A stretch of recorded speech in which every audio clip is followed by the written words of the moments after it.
Hello guys, welcome back to my channel. അപ്പം നമ്മൾ ഇന്ന് ഡിസ്കസ് ചെയ്യാൻ പോകുന്നത് സ്ട്രാറ്റജിക് മാനേജ്മെൻറ്റിലെ മൊഡ്യൂൾ 2 ആയ introduction to business policy and strategic management ആണ്. നമ്മൾ ഫസ്റ്റ് മൊഡ്യൂളായ ബിസിനസ് എൻവയോൺമെൻറ്റ് നമ്മൾ ഓൾറെഡി ഡിസ്കസ് ചെയ്തു. സെക്കൻഡ് മൊഡ്യൂളാണ് സ്ട്രാറ്റജിക് മാനേജ്മെൻറ്റിലെ introduction to business policy and strategic management. Okay, അപ്പോൾ നമുക്ക് വൈകാതെ തന്നെ നമുക്ക് മൊഡ്യൂളിലേക്ക് പോകാം. ഫസ്റ്റ് നമ്മൾ എന്താണ് ഡിസ്കസ് ചെയ്യാൻ പോകുന്നത്, എന്താണ് സ്ട്രാറ്റജിക് ഇൻറ്റൻറ്റ് എന്നാണ്. Meaning of strategic intent. Strategic intent means the overall direction or future plan of the organization. ഒരു ഓർഗനൈസേഷന് ഫ്യൂച്ചർ പ്ലാനോ അല്ലെങ്കിൽ ആ ഓവറോൾ ഡയറക്ഷനെയാണ് നമ്മൾ സ്ട്രാറ്റജിക് ഇൻറ്റൻറ്റ് എന്നുകൊണ്ട് ഉദ്ദേശിക്കുന്നത്. It shows where a company wants to go and how it plans to get there. എവിടെയാണ് നമുക്ക് കമ്പനിക്ക് എത്തിച്ചേരേണ്ടത്, അങ്ങോട്ട് എങ്ങനെ എത്തും, ഇങ്ങനെയാണ് നമ്മൾ സ്ട്രാറ്റജിക് ഇൻറ്റൻറ്റ് കൊണ്ട് ഉദ്ദേശിക്കുന്നത്. Okay, key concepts under strategic intent. 3 കോൺസെപ്റ്റാണ് മെയിൻലി ഉള്ളത്: stretch, leverage and fit. Stretch means എന്താണ്? It means going beyond current capabilities. നമുക്ക് ഉള്ള ആ കറണ്ട് ആയിട്ടുള്ള കേപ്പബിലിറ്റീസിനെ അപ്പുറത്ത് നമ്മൾ പോകുന്നു, അതിനെയാണ് നമ്മൾ സ്ട്രെച്ച് എന്ന് പറയാം. അപ്പോൾ നമ്മളിപ്പോൾ സ്ട്രെച്ച് എന്ന് പറഞ്ഞാൽ എന്താണ്? അങ്ങ് വലിയുന്നു. അപ്പോൾ ഇപ്പോൾ ഉള്ളതിനേക്കാളും കുറച്ചുകൂടി നമ്മളത് വലിക്കുന്നു, അതാണ് സ്ട്രെച്ച് നമ്മൾ ഉദ്ദേശിക്കുന്നത്. ആ ഒരു സിമിലർ മീനിങ് തന്നെയാണ് ഇവിടെ. നമ്മളുള്ള കേപ്പബിലിറ്റീസിൻ്റെ ബിയോണ്ട് നമ്മളത് പോകുന്നു. A company sets big goals that seem difficult to achieve with current resources but motivates improvement and innovations. അതിൻ്റെ കറണ്ട് ആയിട്ടുള്ള റിസോഴ്സസ് വെച്ച് അച്ചീവ് ചെയ്യാനായിട്ട് കുറച്ച് ഡിഫിക്കൾട്ടാണ്. അങ്ങനത്തെ തരത്തിലുള്ള ഗോൾസ് കമ്പനി സെറ്റ് ചെയ്യുന്നു അതിന് വേണ്ടിയിട്ട്. അതിനാണ് നമ്മൾ സ്ട്രെച്ച് എന്ന് പറയുക. Then what is leverage? Using resources more effectively than competitors use ചെയ്യുന്നതിനേക്കാളും ഇഫക്റ്റീവായിട്ടും എഫിഷ്യൻ്റായിട്ടും റിസോഴ്സസ് യൂസ് ചെയ്യുന്നത്. It includes things like using your brand reputation, customer base or skilled employees wisely. Skilled ആയിട്ടുള്ള എംപ്ലോയീസ്, അവരെ മോട്ടിവേറ്റ് ചെയ്യേണ്ട പോലെ ചെയ്ത് അവരെ കൃത്യമായി നോക്കി, കസ്റ്റമർ ബേസൊക്കെ കൃത്യമായി കീപ്പ് ചെയ്ത്, ബ്രാൻഡ് റെപ്യൂട്ടേഷനൊക്കെ കോമ്പറ്റീറ്റേഴ്സിനെക്കാളും കൃത്യമായി മെയിൻറ്റെയിൻ ചെയ്ത് പോകുന്നതൊക്കെയാണ് ഇതിൽ ഉൾപ്പെടുന്നത്. നെക്സ്റ്റ് വന്നിട്ട് fit. Ensures all parts of the organisation, അതായത് resources, activities, goals work well together and support each other. ഇതെല്ലാം ഒരുമിച്ച് ടുഗെദറിൽ നന്നായി വർക്ക് ആവുന്നുണ്ട്, അല്ലെങ്കിൽ നല്ല വെൽ ഡെവലപ്ഡ് ആയിട്ടത് വർക്ക് ചെയ്യുന്നുണ്ട്, ഈച്ച് അതറിനെ സപ്പോർട്ട് ചെയ്യുന്നുണ്ട് എന്നൊന്ന് എൻഷുർ ചെയ്യുന്നതാണ് ഫിറ്റ്. ഓക്കെ, അടുത്ത് നമ്മൾ പോകുന്നത് ഹൈറാർക്കി ഓഫ് സ്ട്രാറ്റജിക് ഇൻറ്റൻറ്റ് ആണ്. അതിലും പറയുന്നത് vision, mission, goals and objectives. ഇത്രയാണ് പ്ലാൻസ്. ഇത്രയാണ് ഹൈറാർക്കി ഓഫ് സ്ട്രാറ്റജിക് ഇൻറ്റൻറ്റിൽ വരുന്നത്. Okay, first one, vision. It is A long term dream or aspiration of the organisation. ഒരു ഓർഗനൈസേഷൻ്റെ ഒരു ലോങ് ടേം ആയിട്ടുള്ള ഡ്രീമിനെയാണ് നമ്മൾ വിഷൻ എന്ന് പറയുന്നത്. ഇപ്പോൾ എക്സാമ്പിൾ എന്താണ്? To be the world's most customer centric company. ഒരു വേൾഡിലെ തന്നെ ഏറ്റവും കസ്റ്റമർ സെൻട്രിക് ആയിട്ടുള്ള ഒരു കമ്പനി ആവണം എന്നൊരു ലോങ് ടേം ആയിട്ടുള്ള ഒരു ഓർഗനൈസേഷൻ ഡ്രീമാണ്. അതാണ് അവരുടെ വിഷൻ എന്ന് നമ്മൾ പറയുന്നത്. ദെൻ മിഷൻ എന്ന് പറഞ്ഞാൽ എന്താണ്? Explain the purpose of the organisation, why it exits. എന്തിനാണ് നമ്മുടെ ഈ ഓർഗനൈസേഷൻ എക്സിസ്റ്റ് ചെയ്യുന്നത്, എന്താണ് അതിൻ്റെ പർപ്പസ്, ഇത് ഉണ്ടായതുകൊണ്ട് എന്താണ് ഉദ്ദേശിക്കുന്നത്, അതാണ് മിഷനിൽ പറയുന്നത്. To provide innovative and affordable mobile phones to all. ഇപ്പോൾ എക്സാമ്പിൾ പറയുകയാണ്, ഇപ്പോൾ ഒരു കമ്പനി എന്തിനാണെന്ന് ചോദിച്ചു കഴിഞ്ഞാൽ പറയുകയാണ്, അത് അഫോർഡബിൾ ഇന്നോവേറ്റീവ് ആയിട്ടുള്ള മൊബൈൽ ഫോൺസ് എല്ലാവർക്കും കൊടുക്കാൻ വേണ്ടിയിട്ടാണ്. അതാണ് അതിൻ്റെ പർപ്പസ്, അതാണ് നമ്മൾ മിഷൻ കൊണ്ട് ഉദ്ദേശിക്കുന്നത്. നെക്സ്റ്റ് വന്നിട്ട് goals. What are goals? Broad outcomes the company wants to achieve. എന്ത് ഔട്ട്കമാണ് ഒരു കമ്പനിക്ക് വേണ്ടത്, അതാണ് goals. Example, become market leader in 5 years. 5 വർഷം കൊണ്ട് മാർക്കറ്റിലെ തന്നെ ലീഡർ ആവണം, അത് ആ കമ്പനിയുടെ ഒരു ഗോളാണ്. Then objectives. More specific and measurable targets to achieve goals. Goals achieve ചെയ്യാനായിട്ടുള്ള മോർ കൃത്യമായിട്ട് സ്പെസിഫിക് മെഷറബിൾ ആയിട്ടുള്ള ടാർഗറ്റ്സിനാണ് നമ്മൾ ഒബ്ജക്റ്റീവ്സ് എന്ന് പറയുന്നത്. Example, increase sales by 50% in the next year. അടുത്ത വർഷം 15% സെയിൽസ് കൂട്ടണം, അത് ഒബ്ജക്റ്റീവ്സിനൊരു എക്സാമ്പിളാണ്. അത് നമ്മുടെ കമ്പനിയുടെ ഒരു ഒബ്ജക്റ്റീവാണ്, സെയിൽസ് 15% കൂട്ടണം. Okay, then plans. Set by step actions to reach the objectives reach ചെയ്യാനായിട്ടുള്ള സ്റ്റെപ്പ് ബൈ സ്റ്റെപ്പ് ആയിട്ടുള്ള ആക്ഷൻസിനെയാണ് നമ്മൾ പ്ലാൻ എന്ന് പറയുക. Includes budget, resources, timelines etcetera. ഇതൊക്കെയാണ് അതിന് ഇൻക്ലൂഡ് ചെയ്യുന്ന ഫാക്ടേഴ്സ്. ഓക്കെ, ഇപ്പോൾ നമ്മൾ പറഞ്ഞത് സ്ട്രാറ്റജിക് ഇൻറ്റൻറ്റ് ആണ്. ഓക്കെ, ഇനി നമ്മൾ പറയാൻ പോകുന്നത് എന്താണ്? ബിസിനസ് പോളിസി എന്താണ്? Business policy is A guide line or rule that help decision making in an organisation. ഒരു ഓർഗനൈസേഷനിൽ ഡിസിഷൻ മേക്കിങ്ങിനെ ഹെൽപ്പ് ചെയ്യുന്ന റൂൾ, ഗൈഡ് ലൈനെയാണ് നമ്മൾ ബിസിനസ് പോളിസി എന്നുകൊണ്ട് ഉദ്ദേശിക്കുന്നത്. It sets boundaries within which decisions can be made. Okay, then importance ആണ്. എന്താണ് business പോളിസിയുടെ importance? Helping consistent decision making consistent ആയിട്ടുള്ള ഡിസിഷൻ മേക്കിങ്ങിന് ഹെൽപ്പ് ചെയ്യും. എൻഷുവേഴ്സ് ഡിസിപ്ലിൻ എൻഷുർ ചെയ്യും. എൻഷുവേഴ്സ് കോർഡിനേഷൻ എൻഷുർ ചെയ്യും. ഇതൊക്കെ നിങ്ങൾക്ക് വേണമെങ്കിൽ ഒരു പോയിന്റ്, ഇത് രണ്ടാമത്തെ പോയിന്റ് അങ്ങനെ ആക്കി എഴുതാം. ഓക്കെ, അത് നിങ്ങളുടെ കഴിവ് പോലെ ഇരിക്കും. അപ്പോൾ മാർക്ക് സ്കോർ ചെയ്യാനുമായിട്ട് നമുക്ക് മാക്സിമം പോയിന്റ്സ് നമുക്ക് ഇതിൽ നിന്ന് ഉണ്ടാക്കാൻ പറ്റുമെങ്കിൽ നിങ്ങൾക്ക് ഉണ്ടാക്കാം കേട്ടോ. ഞാൻ മാക്സിമം സിമ്പിളായിട്ടാണ് ഓരോന്നും പറയുക. ഓക്കെ, അപ്പോൾ നിങ്ങൾ ശ്രദ്ധിച്ചിരുന്നു കഴിഞ്ഞാൽ നമുക്ക് എല്ലാ മൊഡ്യൂളിലും എല്ലാ ഭാഗവും ഡിസ്കസ് ചെയ്ത് പോകാനായിട്ട് പറ്റും. സിമ്പിളായിട്ടാണ് പറയുന്നത്. ഓക്കെ, നെക്സ്റ്റ് വന്നിട്ട് helps in aligning decisions with company ഒബ്ജക്റ്റീവ്സുമായിട്ട് ഡിസിഷൻസ് അലൈൻ ചെയ്യാൻ വേണ്ടിയിട്ട് ഹെൽപ്പ് ചെയ്യും. ഇത്രയാണ് importance of a business policy. Then വന്നിട്ട് നമ്മൾ നോക്കാൻ പോകുന്നത് what are the essentials of a good policy. ഒരു നല്ല പോളിസി എന്ന് പറഞ്ഞു കഴിഞ്ഞാൽ എന്തായിരിക്കണം? അതിൻ്റെ എസെൻഷ്യൽസ്, ഒരു നല്ല പോളിസി ആവാനായിട്ട് എന്തൊക്കെ കാര്യങ്ങൾ വേണ്ടി വരും? First, clear and simple. നമ്മുടെ പോളിസി എന്തായിരിക്കണം? ക്ലിയർ ആയിരിക്കണം, സിമ്പിൾ ആയിരിക്കണം. ഭയങ്കര കോംപ്ലിക്കേറ്റഡ് ഒക്കെ ആണെങ്കിൽ അതൊരു എല്ലാവർക്കും മനസ്സിലാവുന്ന തരത്തിൽ ഒരു ഇതല്ലെങ്കിൽ കുറച്ച് ബുദ്ധിമുട്ടാണ് അല്ലേ? ക്ലിയർ ആൻഡ് സിമ്പിൾ ആയിരിക്കണം. പിന്നെന്താണ്? ഫ്ലെക്സിബിൾ ആയിരിക്കണം. അഡ്ജസ്റ്റ്മെൻറ്റ് ആവശ്യമുള്ള ഘട്ടത്തിൽ നമുക്കത് ചെയ്യാൻ പറ്റുന്ന രീതിയിൽ ഫ്ലെക്സിബിൾ ആയിരിക്കണം. പ്രാക്ടിക്കൽ ആയിരിക്കണം. ചുമ്മാ ഒരു പോളിസി കൊണ്ടുവച്ചതിന് ശേഷം അത് പ്രാക്ടിക്കലി ആപ്ലിക്കബിൾ അല്ലെങ്കിൽ ഒരു കാര്യമില്ല. പ്രാക്ടിക്കബിളും റിയലിസ്റ്റിക്കും ആയിരിക്കണം. കൺസിസ്റ്റൻറ്റ് വിത്ത് കമ്പനീസ് ഗോൾസ്, കമ്പനിയുടെ ഗോളുമായിട്ട് പോകുന്ന ബിസിനസ് പോളിസി ആയിരിക്കണം. Communicated to everyone clearly, എല്ലാവരുമായിട്ട് അത് ക്ലിയർ ആയിട്ട് കമ്മ്യൂണിക്കേറ്റ് ചെയ്തിട്ടുണ്ടാവണം. ഓക്കെ, ദെൻ ടൈപ്സ് ഓഫ് പോളിസിയാണ്. ജനറൽ പോളിസി ഉണ്ട്, സ്പെസിഫിക് പോളിസി ഉണ്ട്, ഇംപ്ലൈഡ് പോളിസി ഉണ്ട്. ഓക്കെ, എന്താണ് ജനറൽ പോളിസി? വേൾഡ് കമ്പനിക്ക് അപ്ലൈ ചെയ്തിട്ടുള്ള പോളിസിയാണ് general policy. Code of conduct, അതൊരു ജനറൽ പോളിസിയാണ്, എല്ലാവർക്കും ബാധകമാണ് അല്ലേ? Then what is specific policies? For particular departments or issues. ചില ഡിപ്പാർട്ട്മെൻറ്റ്സിന് മാത്രം ബാധകമായിട്ടുള്ള പോളിസിയാണ് specific policy. Sales return policy ആ ഡിപ്പാർട്ട്മെൻറ്റിന് മാത്രമേ അത് ബാധകമുള്ളൂ, അല്ലെങ്കിൽ പർച്ചേസ് റിട്ടേണിൽ സെയിൽസ് റിട്ടേൺ പോളിസി ആവശ്യമുണ്ടോ? ഇല്ല. Then implied policies, not written but followed. അത് റിട്ടേൺ ആയിട്ടൊന്നുമില്ല, പക്ഷേ എന്താണ്, അത് ഫോളോ ചെയ്യുന്ന പോകുന്നതാണ്. കസ്റ്റമർ ഫസ്റ്റ് അപ്രോച്ച് ഒക്കെ. ഓക്കെ, ദെൻ നമ്മൾ നോക്കാൻ പോകുന്നത് എന്താണ്? Strategy. Okay, strategy is a plan of action to achieve long-term goals by using resources and facing competition.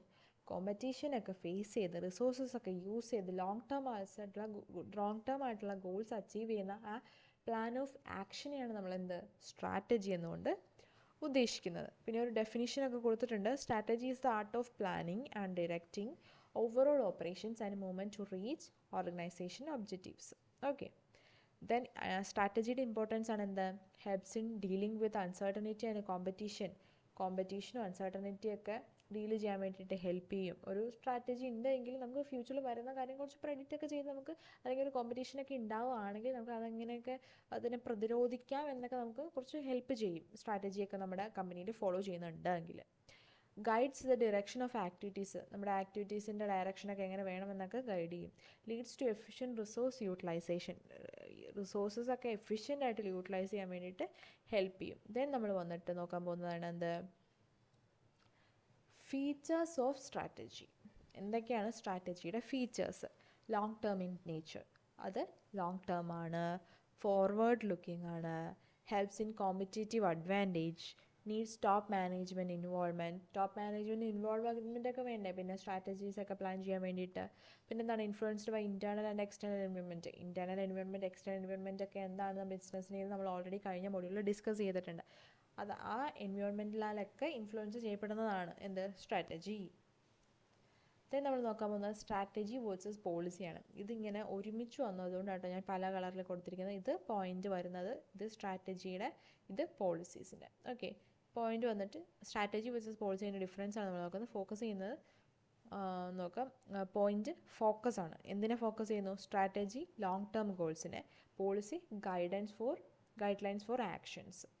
പിന്നെ ഫ്ലെക്സിബിലിറ്റി എന്ന് പറഞ്ഞു കഴിഞ്ഞാൽ സ്ട്രാറ്റജി മോർ ഫ്ലെക്സിബിൾ ആണ്, ഇതിനെ അപേക്ഷിച്ച് പോളിസി ലെസ് ഫ്ലെക്സിബിൾ ആണ്. ഡയറക്ഷൻ പ്രൊവൈഡ് ചെയ്യും, പോളിസി ആണെങ്കിൽ പ്രൊവൈഡ്സ് ബൗണ്ടറീസ്. എക്സാമ്പിൾ പറയാനാണെങ്കിൽ എന്താണ് സ്ട്രാറ്റജി? എന്താണ്? Expansion to a new market, അതൊരു സ്ട്രാറ്റജിയാണ്. ഹയറിംഗ് പോളിസി, അതൊരു പോളിസിയാണ്. ഇതാണ് സ്ട്രാറ്റജി വേഴ്സസ് പോളിസി. ഇനി നമ്മൾ നോക്കാൻ പോകുന്നതാണ് എന്താണ് സ്ട്രാറ്റജിക് മാനേജ്മെൻറ്റ്. നമ്മൾ സ്ട്രാറ്റജി കണ്ടു, സ്ട്രാറ്റജിക് ഇൻറ്റൻറ്റ് കണ്ടു, ബിസിനസ് പോളിസി കണ്ടു. ഇനി എന്താണ് സ്ട്രാറ്റജിക് മാനേജ്മെൻറ്റ് ആണ് നമ്മൾ നോക്കാൻ പോകുന്നത് അല്ലേ? Strategic management is the process of planning, monitoring, analyzing, and assessing everything needed for an organization to meet its objectives. ഒരു ഓർഗനൈസേഷൻ്റെ ഒബ്ജക്റ്റീവ് മീറ്റ് ചെയ്യാൻ വേണ്ടിയിട്ട് എന്തൊക്കെ ആവശ്യമാണോ അതിൻ്റെയൊക്കെ planning, monitoring, analyse and assessing ചെയ്യുന്ന ആ പ്രോസസ്സിനെയാണ് നമ്മൾ സ്ട്രാറ്റജിക് മാനേജ്മെൻറ്റ് കൊണ്ട് ഉദ്ദേശിക്കുന്നത്. ഒരു മാനേജ്മെൻറ്റ് എന്ന് വന്നു കഴിഞ്ഞാൽ നിങ്ങൾ ഉദ്ദേശിക്കുക അതൊരു പ്രോസസ്സായിരിക്കും. അതിപ്പോൾ എന്ത് പ്രോസസ്സാണ്? പ്ലാനിങ്, മോണിറ്ററിങ്, അനലൈസിങ്, അസസ്സിങ് ഒക്കെ വരുന്ന ഒരു പ്രോസസ്സാണ്. എന്തിന്? ഓർഗനൈസേഷൻ്റെ ഒബ്ജക്റ്റീവ്സ് മീറ്റ് ചെയ്യാനായിട്ടുള്ള ആവശ്യമുള്ള കാര്യങ്ങളൊക്കെ പ്ലാൻ ചെയ്ത് ഒക്കെ ചെയ്യുന്ന ഒരു പ്രോസസ്സിനെയാണ് നമ്മൾ സ്ട്രാറ്റജിക് മാനേജ്മെൻറ്റ് എന്നുകൊണ്ട് ഉദ്ദേശിക്കുന്നത്. ഓക്കെ, ദെൻ വരുന്നത് എന്താണ് ഇമ്പോർട്ടൻസ്? സ്ട്രാറ്റജിക് മാനേജ്മെൻറ്റ് ഇമ്പോർട്ടൻസ് ആണ്. Helps in dealing with changing business environment. മാറുന്ന ബിസിനസ് എൻവയോൺമെൻറ്റിൽ ഡീൽ ചെയ്യാൻ വേണ്ടിയിട്ട് ഹെൽപ്പ് ചെയ്യും. Improves organisational performance. ഓർഗനൈസേഷൻ്റെ പെർഫോമൻസ് ഇമ്പ്രൂവ് ചെയ്യും. ഗൈഡ്സ് ഇൻ റിസോഴ്സ് അലോക്കേഷൻസിന് ഗൈഡ് ചെയ്യും. Then encourage proactive management. Proactive ആയിട്ടുള്ള മാനേജ്മെൻറ്റിനെ ഇത് എൻകറേജ് ചെയ്യും. ഓക്കെ, ദെൻ നമ്മൾ നോക്കാൻ പോകുന്നത് എന്താണ്? Strategic management process. അതൊരു പ്രോസസ്സാണെന്ന് പറഞ്ഞു. ഈ സ്ട്രാറ്റജിക് മാനേജ്മെൻറ്റ് പ്രോസസ്സ് എങ്ങനെയാണ് നമ്മൾ ചെയ്യുക? ഫസ്റ്റ് വൺ, നമ്മൾ എൻവയോൺമെൻറ്റൽ സ്കാനിങ്. ഇൻറ്റേർണലും എക്സ്റ്റേണലും ആയിട്ടുള്ള എൻവയോൺമെൻറ്റ് നമ്മളൊന്ന് അനലൈസ് ചെയ്യും ഫസ്റ്റ് തന്നെ. Then strategy formulation. ആ അനലൈസിന് ശേഷം അതിനെയൊക്കെ ബേസ് ചെയ്ത് നമ്മളൊരു സ്ട്രാറ്റജീസ് കുറച്ച് ക്രിയേറ്റ് ചെയ്യും. അതിനുശേഷം അതിൽ നിന്ന് ഓൾട്ടർനേറ്റീവ് സ്ട്രാറ്റജി ഒക്കെ ഉണ്ടാവും. അതിൽ നമ്മൾ ബെസ്റ്റ് സ്ട്രാറ്റജി നമ്മൾ ചൂസ് ചെയ്യും. അതിനുശേഷം strategy implementation, putting the strategy into action. നമ്മൾ ആ സ്ട്രാറ്റജി എടുത്തതിന് ശേഷം അത് പ്രാവർത്തികമാക്കും, അല്ലേ? വെറുതെ എടുത്ത് കൈ പിടിച്ചാൽ പോരല്ലോ, അത് നമ്മൾ ആക്ഷനിലായിട്ട് ആക്കണം. പിന്നെ strategy evaluation, checking the outcome and making improvements. നമ്മൾ ആ ഇംപ്ലിമെൻറ്റ് ചെയ്ത സ്ട്രാറ്റജി നമ്മൾ കണ്ടിന്യൂസ് ആയിട്ട് അതിൻ്റെ ചെക്കിങ് നടത്തുക. ഇമ്പ്രൂവ്മെൻറ്റ്സ് ഒക്കെ വേണമെങ്കിൽ അതൊക്കെ പ്രൊവൈഡ് ചെയ്ത് കൊടുക്കുക. ഇതാണ് എന്താ സ്ട്രാറ്റജിക് മാനേജ്മെൻറ്റ് പ്രോസസ്സ്. ഇനി ലെവൽസ് ഓഫ് സ്ട്രാറ്റജിയാണ്. കോർപ്പറേറ്റ് ലെവൽ സ്ട്രാറ്റജി ഉണ്ട്, ബിസിനസ് ലെവൽ സ്ട്രാറ്റജി ഉണ്ട്, ഫങ്ഷണൽ ലെവൽ സ്ട്രാറ്റജി ഉണ്ട്. എന്താണ് corporate level strategy? Overall scope and direction of the entire organisation. Entire ഓർഗനൈസേഷൻ്റെ ഓവറോൾ സ്കോപ്പ് ആൻഡ് ഡയറക്ഷനാണ് കോർപ്പറേറ്റ് ലെവൽ സ്ട്രാറ്റജിയിൽ വരിക. എക്സാമ്പിൾ ഡൈവേഴ്സിഫിക്കേഷൻ, മെർജറൊക്കെ. അതാണ് കോർപ്പറേറ്റ് ലെവൽ സ്ട്രാറ്റജി എന്ന് പറയുന്നത്. എൻറ്റയർ ഓർഗനൈസേഷനാണ്. മെർജറൊക്കെ ചെയ്യുമ്പോൾ ഒരു ഓർഗനൈസേഷൻ ഫുൾ അതിൽ വരുമല്ലേ. Then what is business level strategy? How to compete in a particular market or industry. ഒരു പർട്ടിക്കുലർ മാർക്കറ്റ് അല്ലെങ്കിൽ ഒരു ഇൻഡസ്ട്രിയിൽ എങ്ങനെ കോമ്പീറ്റ് ചെയ്യാം എന്ന് പറയുന്നതാണ് business level strategy. Cost, leadership, differentiation ഒക്കെ എങ്ങനെ ഉണ്ടാവും, ഇതൊക്കെയാണ് അതിൻ്റെ എക്സാമ്പിൾ പറയുന്നത്. Then functional level strategy, strategies for specific departments like marketing, HR, operations. അതായത് നമ്മുടെ കമ്പനിയിൽ സ്പെസിഫിക് ഡിപ്പാർട്ട്മെൻറ്റ്സ് ആണ് ഈ മാർക്കറ്റിംഗ്, HR, ഓപ്പറേഷൻസ് ഒക്കെ. ഇതിൽ ആ സ്പെസിഫിക് ഡിപ്പാർട്ട്മെൻറ്റ്സിലോട്ട് വേണ്ടിയുള്ള സ്ട്രാറ്റജിയാണ് ഫങ്ഷണൽ ലെവൽ സ്ട്രാറ്റജി പറഞ്ഞാൽ. ഡിജിറ്റൽ മാർക്കറ്റിംഗ് സ്ട്രാറ്റജി അതൊരു പർട്ടിക്കുലർ ഡിപ്പാർട്ട്മെൻറ്റിന് വേണ്ടിയാണ്. അതാണ് ഫങ്ഷണൽ ലെവൽ സ്ട്രാറ്റജി കൊണ്ട് ഉദ്ദേശിക്കുന്നത്. Then architecture of strategy. എന്താണ് architecture of strategy? It refers to the structure or framework for planning and executing strategy. Strategy plan ചെയ്യാനും execute ചെയ്യാനും വേണ്ട ആ ഫ്രെയിംവർക്ക് അല്ലെങ്കിൽ ആ സ്ട്രക്ചറെയാണ് നമ്മൾ ആർക്കിടെക്ചർ ഓഫ് സ്ട്രാറ്റജി എന്ന് പറയുന്നത്. ആർക്കിടെക്ചറൊക്കെ നമുക്ക് അറിയാമല്ലോ, ബിൽഡിങ്ങിൻ്റെ കേസിലൊക്കെ ആർക്കിടെക്ചർ ചെയ്യുക അങ്ങനെയൊക്കെ പറയില്ല. അതുപോലെ ഇതൊരു സ്ട്രക്ചർ അല്ലെങ്കിൽ ഫ്രെയിംവർക്കാണ് നമ്മുടെ സ്ട്രാറ്റജി പ്ലാൻ ചെയ്ത് എക്സിക്യൂട്ട് ചെയ്യാൻ വേണ്ടിയിട്ടുള്ളത്. അതിൻ്റെ കമ്പോണൻസ് പറയുന്നുണ്ട്. വിഷൻ, മിഷൻ, ഒബ്ജക്റ്റീവ്സ് ഒക്കെ. അതിൻ്റെ അനലൈസിങ് ടൂൾസ് ഉണ്ട്. SWOT, PEST. SWOT എന്താണ്? Strength, weakness, opportunity and threat. PEST എന്ന political, economic, social and technological. പിന്നെ strategic plan and policies, implementation, structure, monitoring and control system. ഇതൊക്കെ അതിൻ്റെ കമ്പോണൻസ് ആണ്. Then what is strategy diamond? ഇത് last area ആണ് ഇതിൻ്റെ ഈ രണ്ടാമത്തെ മൊഡ്യൂളിൻ്റെ. Strategy diamond. This model shows the 5 elements that together define a complete strategy. ഒരു കംപ്ലീറ്റ് സ്ട്രാറ്റജി ഡിഫൈൻ ചെയ്യുന്ന 5 എലമെൻറ്റ്സിനെ കാണിക്കുന്നതാണ് ഈ സ്ട്രാറ്റജി ഡയമണ്ട് എന്നുകൊണ്ട് ഉദ്ദേശിക്കുന്നത്. First one, arenas. Where will we be active? എവിടെയാണ് നമ്മൾ ആക്റ്റീവായിട്ടുള്ളത്? Markets, products, geographies. അറീന കേട്ടിട്ടില്ല. അതിൽ നിന്ന് വരുമ്പോൾ നമുക്കറിയാം അതൊരു എവിടെ അങ്ങനെ ഒരു അർത്ഥം വരുന്നതാണ്, അല്ലേ? കാരണം മറീന, അറീന അങ്ങനെയൊക്കെ പറയത്തില്ലേ. Okay, where will be active. Then രണ്ടാമത്തെ വെഹിക്കിൾസ്. അപ്പോൾ നമുക്കറിയാം എങ്ങനെയാണ് എന്നാണ് അതിൻ്റെ ഒരു അർത്ഥം വരിക. How will we get there. അപ്പോൾ വെഹിക്കിൾസ് എന്തിനാണ്? നമുക്ക് ഒരിടത്ത് പോകാനാണ്. അപ്പോൾ ഇങ്ങനെ നമ്മൾ എവിടെ എത്തിച്ചേരും, അതുകൊണ്ടാണ് how will we get there. Joint ventures, acquisition, etcetera.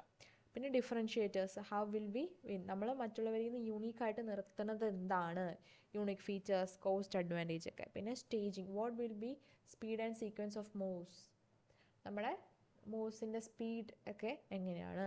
Then economic logic, നമ്മൾ എങ്ങനെ പൈസ ഉണ്ടാക്കും. ഇതാണ് ആ 5 elements of complete strategy. Okay, നമ്മൾ പറഞ്ഞു strategy diamond, architecture of strategy, levels of strategy, strategic management process, strategy management അതിൻ്റെ ഇമ്പോർട്ടൻസ് പറഞ്ഞു, സ്ട്രാറ്റജി വേഴ്സസ് പോളിസി പറഞ്ഞു. ദെൻ എന്താണ് features of strategy, importance, strategy, types of policy, essentials of a good policy, business policy and importance, then hierarchy of strategic intent, key concept and strategic intent, പിന്നെ strategic intent പറഞ്ഞു. ഇതാണ് module 2 of business environment and strategic management, introduction to business policy and strategic management. ഇതാണ് module 2. അപ്പോൾ എല്ലാവർക്കും മനസ്സിലായെന്ന് വിശ്വസിക്കുന്നു.